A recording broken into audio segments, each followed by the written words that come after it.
Years ago, the great screen actor Jimmy Cagney was working with a young actress that was about to be fired. He went to the director and said, "Let me talk to her." And he walked over to the actress and he said, "Look, it's simple. You walk in the room, you plant your feet, look me in the eye, and tell the truth."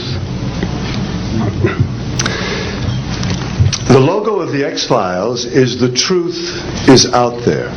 The truth is out there. I'm going to paraphrase. The truth is in here. You're about to hear the truth. I'm an actor. My name is John Cipher.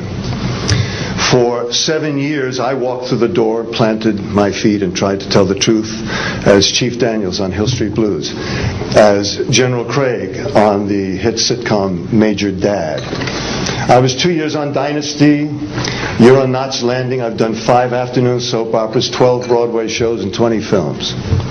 One of the Broadway shows I did was the great musical Man of La Mancha on Broadway. I was Richard Kiley's original understudy. I sang the words to dream the impossible dream, to fight the unbeatable foe, to bear with unbearable sorrow, to run where the brave dare not go. I'm here to introduce your host this morning, Dr. Stephen Greer. He's a man who is running pell-mell where the brave dare not go.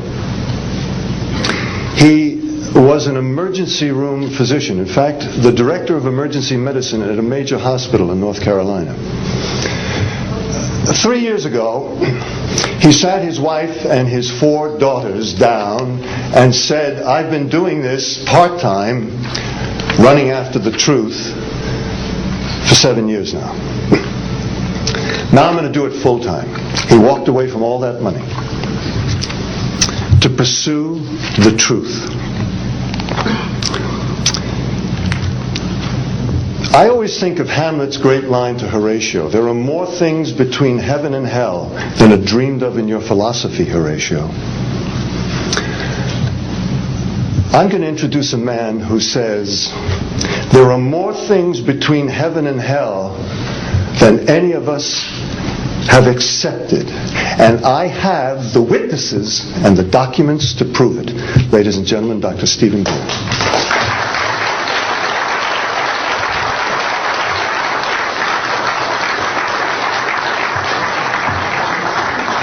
Thank you very much, John. Members of the press, the American public, and people of the world. We are here today to disclose the truth about a subject that has been ridiculed and questioned, denied for at least 50 years.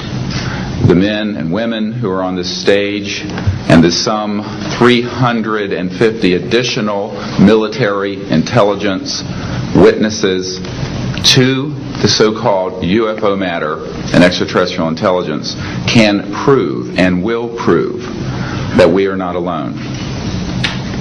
I would like to thank Sarah McClendon, who is with us today, the famed White House correspondent, for her sponsorship of this meeting. Thank you very much, Sarah.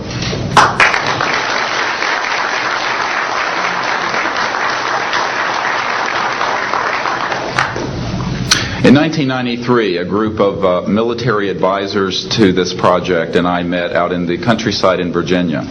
And we decided that it was time for civilians, military, intelligence, and other people to come together to disclose the truth about the subject which is called UFOs.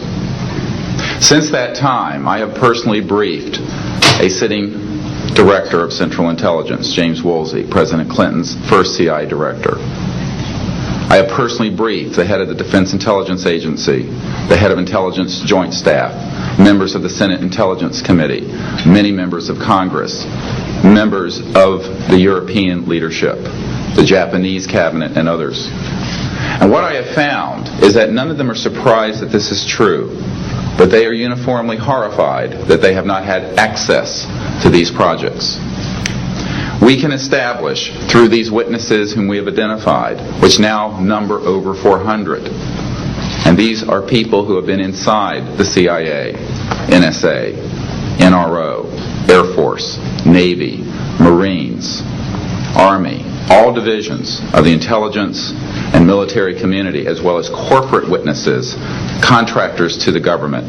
And these are folks who have been involved in so-called black budget or covert unacknowledged projects. These unacknowledged special access projects are taking in at least $40 to $80 billion per year. And they are sitting on technologies that can change the world forever.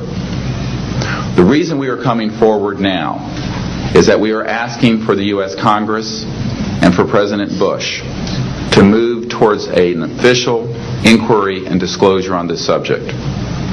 It has the most profound implications for the human future, for the U.S. national security, and for world peace.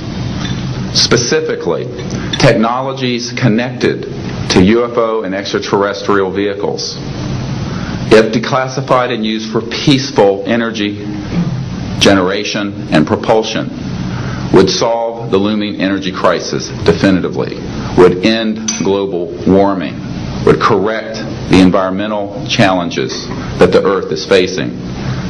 It is also critical that we begin to debate as a society the propriety of placing weapons in space. If indeed, as we can prove, it is true that we are not alone and that space is territory which we are sharing with other civilizations, it could be a very imprudent, destabilizing thing to place weapons in space. This is not being debated because it is off the national and international radar screens. It needs to be placed on it, and we are here today to do it.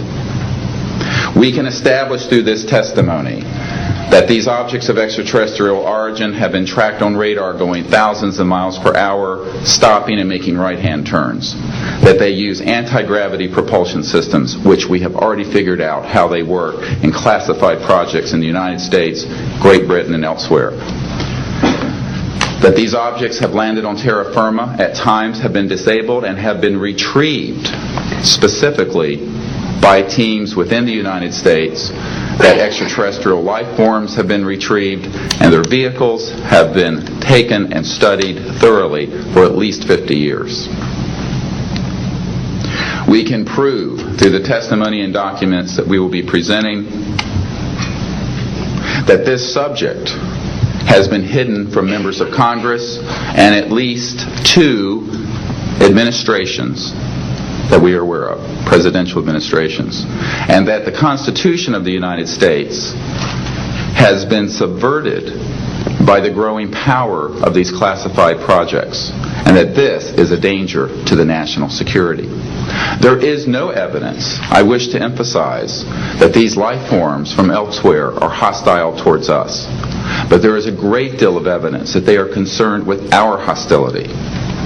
There are times when they have neutralized or rendered inert the launch capabilities of intercontinental ballistic missiles. Witnesses here today will describe those events to you. They have shown clearly that they do not want us to weaponize space, and yet we are proceeding down that dangerous path. And it will be established that these projects, because they have not been supervised properly by the Congress, by the U.S. President, by the international community, have become a threat to the national security. And for this reason, we feel we must disclose the facts. This is the beginning of the campaign for disclosure. And in a memo that I wrote to President Bush last week, I've stated that this campaign will persist until our goals are met. And they are as follows: that we have open, honest hearings on the subject in the U.S. Congress, that there be a permanent ban on the weaponization of space or the targeting of any objects of extraterrestrial origin.